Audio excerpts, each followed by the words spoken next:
Hello बच्चों, जैसा कि आप जानते हैं 12 तारीख से आपका एग्ज़ाम होना स्टार्ट है। 12 तारीख से आपका सोशल साइंस का एग्ज़ाम है।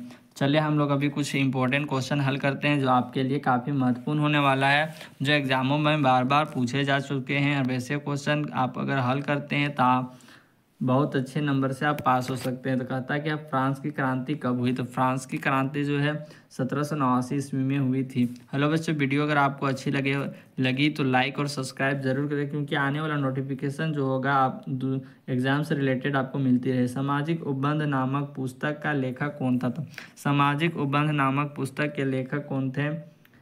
रूसो था। इसका सही आंसर हो जाएगा क नंबर। अब देखिए तीसरा नंबर कहता क्या है, यंग इटली सोसाइटी की स्थापना किसने की थी। यंग इटली सोसाइटी की स्थापना जो है मेजरी ने की थी। इसका सही आंसर हो जाएगा क नंबर। अब देखिए 4 नंबर कहता क्या है, इटली का एकीकरण कब पूरा हुआ। तो इटली का एकीकरण जो है 1871 में, 1870 या 71 में पूरा हुआ था। इसका सही आंसर हो जाएगा। अगर बच्चों 71 भी रहे तो आप उसको ही सही करना। अब देखिए 5 नंबर कहता क्या है, शुल्क संघ जलवेरायन की स्थापना किसकी पहल पर की गई। तो शुल्क संघ जलवेरायन की स्थापना प्रसा के पहल पर की गई थी। इसका सही आंसर हो जाएगा क नंबर। अब देखिए 6 नंबर कहता क्या है, जलियांवाला बाग हत्याकांड कब हुआ। तो जलियांवाला बाग हत्याकांड 13 अप्रैल 1919 में हुआ। तो इसका सही आंसर हो जाएगा क नंबर। अब देखिए 7 नंबर कहता क्या है, हिंद स्वराज नामक पुस्तक की रचना किसने की थी। तो हिंद स्वराज नामक पुस्तक की रचना महात्मा गांधी ने की थी। ख नंबर इसका सही आंसर हो जाएगा। अब देखिए बच्चों 8 नंबर कहता क्या है, स्वराज हमारा जन्म सिद्ध अधिकार है और हम इसे लेकर रहेंगे, यह किसने कहा था। तो यह किसने कहा था, बाल गंगाधर तिलक ने कहा था। इसका सही आंसर हो जाएगा।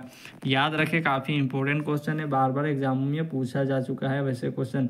ब्रिटिश सरकार ने कैसरे हिंद की उपाधि से किसे सम्मानित किया। तो किसे सम्मानित किया था, तो महात्मा गांधी को कैसरे हिंद की उपाधि से सम्मानित किया था। अब देखिए 10 नंबर कहता क्या है, सीमांत गांधी किसे कहा जाता था। तो सीमांत गांधी जो है अब्दुल गफ्फार खान को कहा जाता था। इसका सही आंसर हो जाएगा।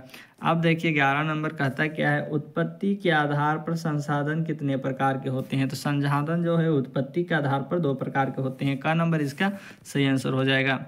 अब देखिए 12 नंबर कहता क्या है, पंजाब में भूमि निम्नीकरण के निम्नलिखित में से मुख्य कारण क्या है। तो मुख्य कारण क्या है, अधिक सिंचाई। इसका सही आंसर हो जाएगा ख नंबर।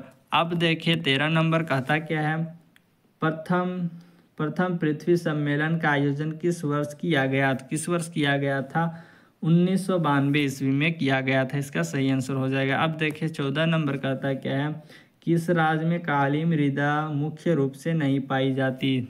मुख्य रूप से नहीं पाई जाती, तो राजस्थान आपको दिख ही रहा होगा। राजस्थान में जो है मरुस्थल इलाका, उसमें काली मृदा कहाँ से पाई जाएगी। इसका सही आंसर हो जाएगा राजस्थान।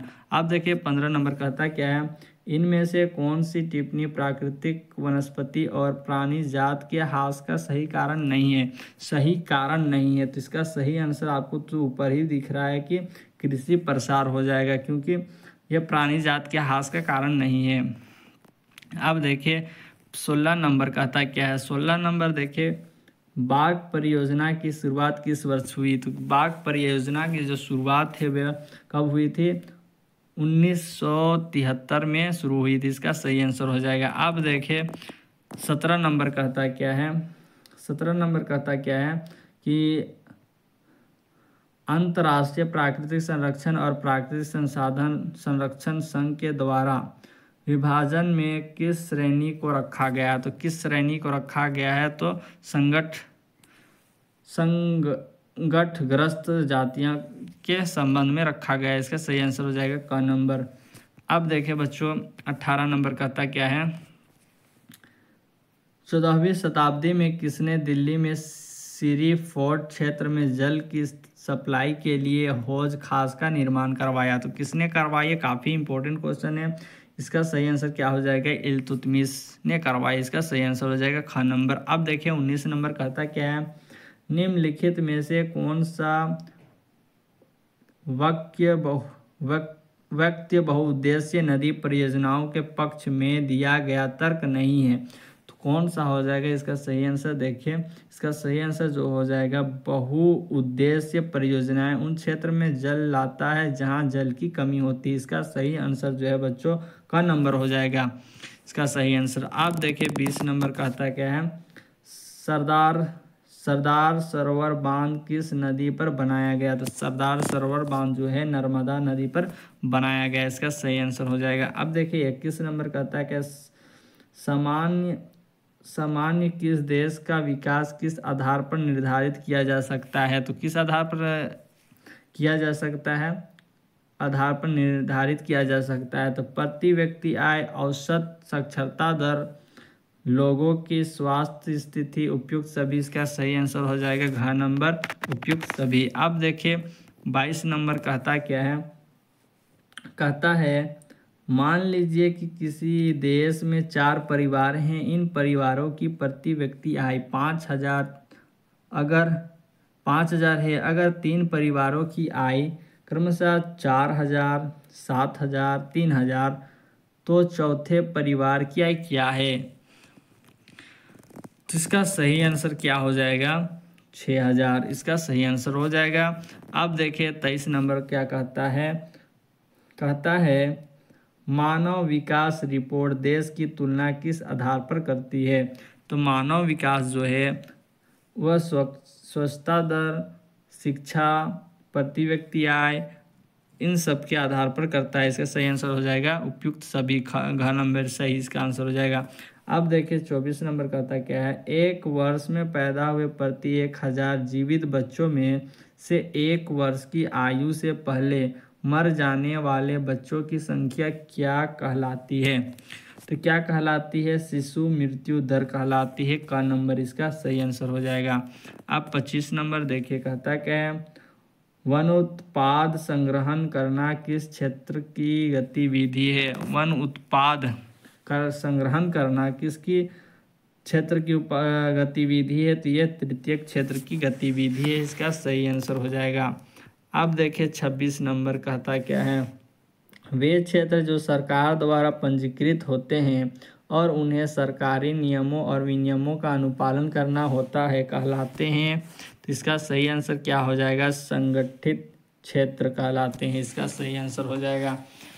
अब देखिए 27 नंबर कहता क्या है, कहता है रमेश, सुरेश, नरेश और राकेश 4 भाई हैं। रमेश खेतों में काम करता है, सुरेश किसी फैक्ट्री में मजदूरी करता है, नरेश एक शिक्षक और राकेश एक टैक्सी ड्राइवर है। इनमें से किसके कार्य सेवा क्षेत्र के अंतर्गत आते हैं?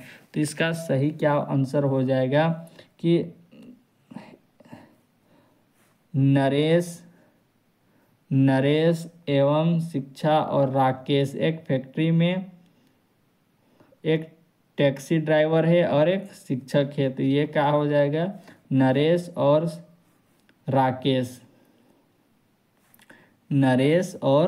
राकेश ये हो जाएंगे सेवा क्षेत्र में। इसका आंसर क्या होगा? हो जाएगा ग नंबर, इसका सही आंसर हो जाएगा नरेश और राकेश। अब देखिए 28 नंबर कहता क्या है, कहता है रोहन एक अकुशल बेरोजगार युवक है, वह रोजगार की गारंटी देने वाली सरकारी योजना मनरेगा के तहत अपना पंजीयन करवाता है। रोहन को वर्ष में कितने दिनों के रोजगार का गारंटी मिलेगी? तो जाहिर सी बात है 100, इसका ग नंबर सही हो जाएगा, 100 दिनों की गारंटी मिलेगी। अब देखिए 29 नंबर कहता क्या है, एक खेत में लक्ष्मण और उसके परिवार के 4 व्यक्ति काम करते हैं, जिसमें सालाना 20 कुंटल गेहूं का उत्पादन होता है। लक्ष्मण के चचेरे भाई करण ने 1 वर्ष तक लक्ष्मण और उसके परिवार के साथ मिलकर कार्य किया, परंतु उस वर्ष कुल उत्पादन में कोई वृद्धि नहीं हुई। कारण की परिस्थिति को किस श्रेणी में रखा जाता है? तो ये जो है प्रच्छन्न बेरोजगारी है, जिसमें कि 2 या 4 व्यक्ति जो काम कर रहे हैं उसमें 1 और 2 3 और बढ़ा के काम कर रहे हों और उसमें कोई, जबकि वह काम कितना लोगों का हो, 2 लोगों का या 3 लोगों का हो, जिसमें 2-3 लोग और एक्स्ट्रा काम करते हैं, उसको प्रच्छन्न बेरोजगारी करते हैं। अब देखिए 30 नंबर कहता क्या है, अर्थव्यवस्था में प्रत्येक क्षेत्र के अंतिम उत्पाद की ही गणना क्यों की जाती है? तो क्यों की जाती है, इसका सही आंसर क्या हो जाएगा, दोहरे गणना की समस्या से बचने के लिए की जाती है। ख नंबर इसका सही आंसर हो जाएगा। 31 नंबर देखिए, सत्ता की साझेदारी के संबंध में निम्न में कौन कथन असत्य है, मतलब कि गलत है सत्ता की साझेदारी में? तो इसका आंसर क्या हो जाएगा, ग नंबर, यह स्थिति एवं स्थिरता एवं आपसी फूट को बढ़ाता है। इसका सही आंसर हो जाएगा ग नंबर। अब देखिए 32 नंबर कहता क्या है, निम्न में कौन बेल्जियम का एक भाषीय समूह नहीं है? तो बेल्जियम का भाषीय समूह नहीं है तो वो क्या है, स्पेनिश भाषीय समूह नहीं है। ख नंबर इसका सही आंसर हो जाएगा। 33 नंबर देखिए कहता क्या है, स्वतंत्रता राष्ट्रीय बनाने के बाद श्रीलंका में किस राजभाषा घोषित किया गया? किसे राजभाषा घोषित किया गया? तो वह किसे किए थे, सिहली को। इसका सही आंसर हो जाएगा, सिहली भाषा को राष्ट्रभाषा घोषित किए। अब देखिए 34 नंबर, श्रीलंका स्वतंत्र राष्ट्र कब बना? स्वतंत्र राष्ट्र कब बना? तो श्रीलंका जो है स्वतंत्र राष्ट्र 1948 में बना। इसका घ नंबर सही आंसर हो जाएगा। 35 नंबर को देखिए, कहता क्या है, निम्न में कौन संघवाद की एक विशेषता नहीं है? तो संघवाद की एक विशेषता नहीं है, इसका आंसर देखिए क्या हो जाएगा, यह सरकार दो या अधिक स्तरों वाली होती है, ये नहीं हो जाएगा। अब देखिए इसका आंसर हो जाएगा ग नंबर, विभिन्न स्तरों की सरकार के अधिकार क्षेत्र संविधान में स्पष्ट रूप से वर्णित नहीं होते हैं। इसका सही आंसर हो जाएगा ग नंबर। अब देखिए बच्चों 36 नंबर, निम्न में कौन भारत के अनुसूचित भाषा के रूप में शामिल नहीं है? तो अनुसूचित भाषा के रूप में शामिल नहीं है वो क्या है, असमिया भाषा, ये शामिल नहीं है। अब देखिए 37 नंबर, निम्न में कौन सम्मिलित नहीं है? तो सम्मिलित कौन नहीं है, इसका सही आंसर क्या हो जाएगा, इसका सही आंसर हो जाएगा डी नंबर, मतलब कि इसका सही आंसर क्या हो जाएगा, घ नंबर, स्थानीय सरकार आविष्ट अधिकार। इसका सही आंसर हो जाएगा। निम्न में कौन सम्मिलित नहीं है? तो कौन सम्मिलित नहीं है, स्थानीय सरकार आविष्ट अधिकार सम्मिलित नहीं, जबकि केंद्र सरकार संघीय सूची है, यह भी सम्मिलित है। केंद्र और राज्य सरकार समवर्ती सूची है, राज्य सरकार राज्य सूची सही है, लेकिन घ जो नंबर जो दिख रहा है ये सम्मिलित नहीं है। इसका आंसर हो जाएगा घ नंबर। अब 38 नंबर को देखें, भारत में विकेंद्रीकरण के संबंध में कौन सत्य है? तो विकेंद्रीकरण के रूप में कौन सत्य है, इसका आंसर क्या हो जाएगा, अब स्थानीय शासनीय निकायों के चुनाव नियमित रूप से कराना संवैधानिक बाध्यता नहीं है। तो इसका आंसर ए हो जाएगा क नंबर, अब स्थानीय शासन निकायों के चुनाव नियमित रूप से कराना संवैधानिक बाध्यता नहीं है। इसका क नंबर आंसर हो जाएगा। अब देखिए 39 नंबर, निम्न में कौन सम्मिलित नहीं है? तो इसमें कौन सम्मिलित नहीं है, तो वर्ग विशेष के हितु समूह किस विशेष तबके या समूह के हितों को बढ़ावा देने वाले संगठन, ये तो सम्मिलित है, सम्मिलित नहीं है पूछा है। तो इसका आंसर देखिए, इसका आंसर क्या हो जाएगा, यहाँ पे आपको दिख रहा है दबाव समूह, राजनीतिक में सीधे भाग लेते हैं। इसका सही आंसर हो जाएगा घ नंबर। अब 40 नंबर का क्वेश्चन देखिए, कहता है कि निम्न में कौन सम्मिलित नहीं है? तो निम्न में कौन सम्मिलित नहीं है, इसका आंसर देखिए क्या हो जाएगा, श्रीलंका संघात्मक शासन प्रणाली है। इसका सही आंसर हो जाएगा। हेलो बच्चों, वीडियो आपको अच्छी लगे तो लाइक और सब्सक्राइब जरूर करें, क्योंकि आने वाले क्वेश्चन आपको मिलता रहे।